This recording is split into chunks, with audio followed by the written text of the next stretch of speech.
मैं आज एक ऐसे इंटेलिजेंट लड़के की स्टोरी लेकर आई हूँ जो हमें सिखाएगी कि ऊपर वाला कब किसको ऊपर वाला बनाकर हमारी हेल्प करवा सकता है, हमें पता भी नहीं चलता।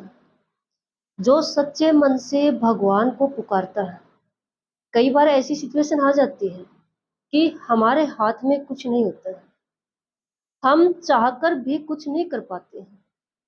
अगर उस समय पर सच्चे मन से इस यूनिवर्स के मालिक को पुकारा जाए तो सच में ये पता नहीं किस रूप में आकर हमारी हेल्प कर सकते हैं। जिस लड़के की स्टोरी मैं सुनाने जा रही हूँ ना, यह स्टोरी हमें यही सीख सिखाएगी। एक बार एक इंटेलिजेंट लड़का जिसको जॉब की बहुत ज्यादा जरूरत थी, लेकिन गरीबी इतनी इतनी बुरी हाल में उनकी सिचुएशन थी कि मम्मी पापा से अगर किराए के पैसे मांगे जाए ना तो उसकी हिम्मत नहीं हो रही थी, क्योंकि उसको अपने घर के हालात पता थे।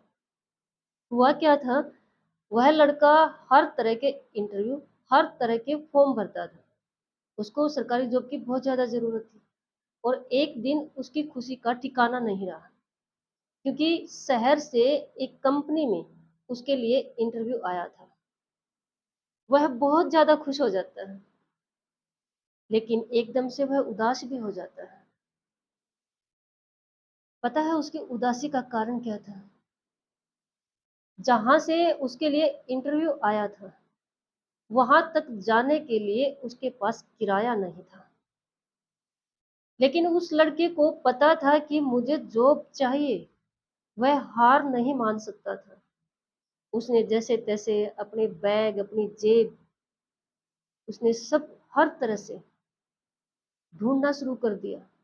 10-20 रुपए, 5 रुपए, जैसे जैसे उसको कहीं से, बैग से, जेब से, कहीं से भी मिले, उसने इकट्ठे किए। उसने जितना भी टोटल किया, वह उसका 90 रुपए हुआ। लेकिन जहां उसको जाना था इंटरव्यू के लिए, वहां का किराया 300 रुपये था। यहाँ जो मेन बात पे मैं आपका ध्यान दिलवाना चाहती हूँ वो ये है कि वह लड़का 90 रुपए लेकर घर से निकल पड़ता है, यह सोचकर कि जहां तक इन पैसों में जाया जाता है वहां तक तो जाऊं।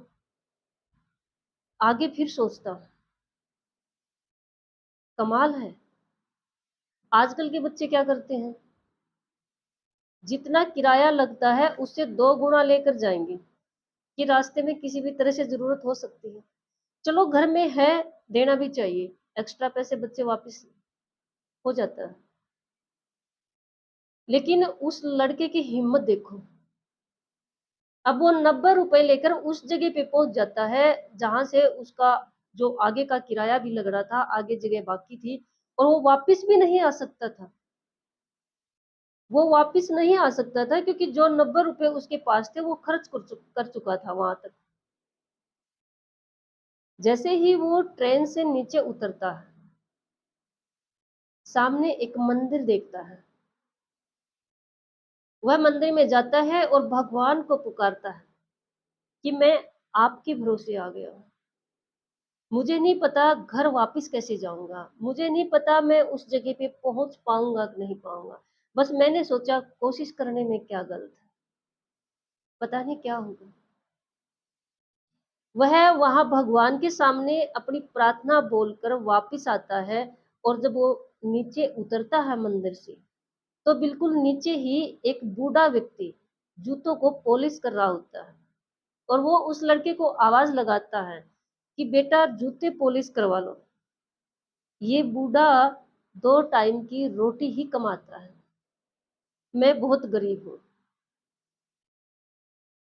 उसको रोना भी आ रहा था और हंसी भी आ रही थी खुद पर। वह उस बूढ़े व्यक्ति के पास बैठता है और कहता है, बाबा, आज मेरे से ज्यादा कोई गरीब नहीं होगा, कोई असहाय नहीं होगा, कोई मजबूर नहीं होगा, बेबस नहीं होगा। मैं आपसे जूते पॉलिश भी नहीं करवा सकता। बूढ़े व्यक्ति ने उससे पूछा, क्या हुआ बेटा, तुम मुझे बता सकते हो? मेरी अपनी कोई औलाद नहीं है, मुझे तुम एक बाप समझकर बता सकते हो, मतलब उसका दर्जा देकर बता सकते हो।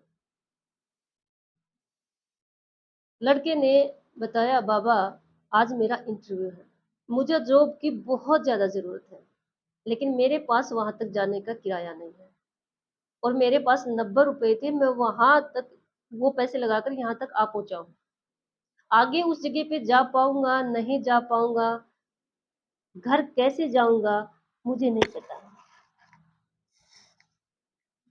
बूढ़ा व्यक्ति उसकी बात सुनता है और हैरान भी होता है और साथ में ये भी कहता है कि बेटा तू जरूर पहुंचेगा, और अपनी जेब से 300 रुपये निकालकर उस लड़के को देता है। लड़का मना करता है कि बाबा आपसे नहीं ले सकता मैं।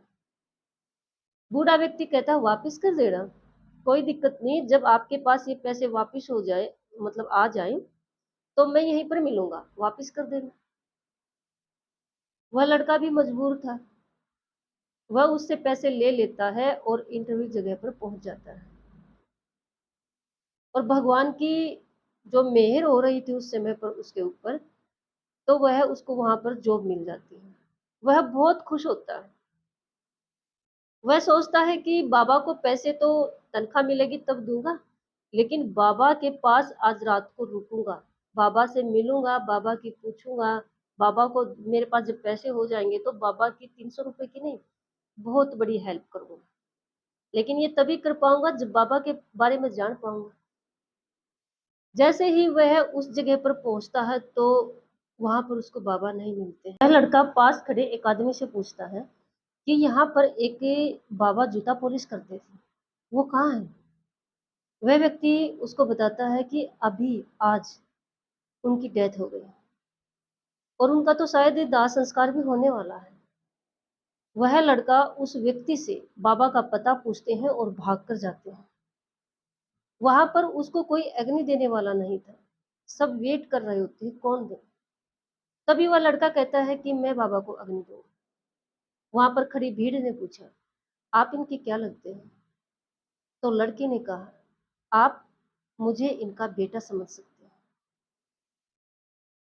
जब वह बाबा को अग्नि दे रहा था तो ऐसा विचार कर रहा था कि हे परमात्मा, हे परम शक्ति, आपकी महिमा का हिसाब नहीं है। आपने बूढ़े व्यक्ति को मेरा ऊपर वाला बनाकर भेजा, आज इनके कारण मुझे जॉब मिली है, लेकिन इनकी डेथ आज ही। लेकिन सच में देखा जाए तो बूढ़े बाबा का भी वह लड़का ऊपर वाला बनकर ही हेल्प कर रहा था। तभी तो यही कहते हैं कि भगवान कब किसको किस रूप में ऊपर वाला बनाकर आपकी हेल्प के लिए भेज दे, पता ही नहीं चलता है।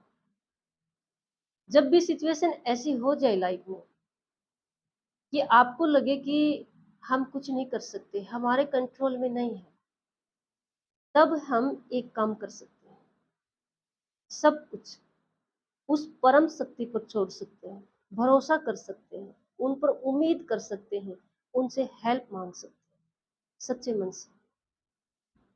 और जब अगर हम ऐसा करेंगे तो परमात्मा भी किसी ना किसी रूप में हमारी हेल्प जरूर करेंगे।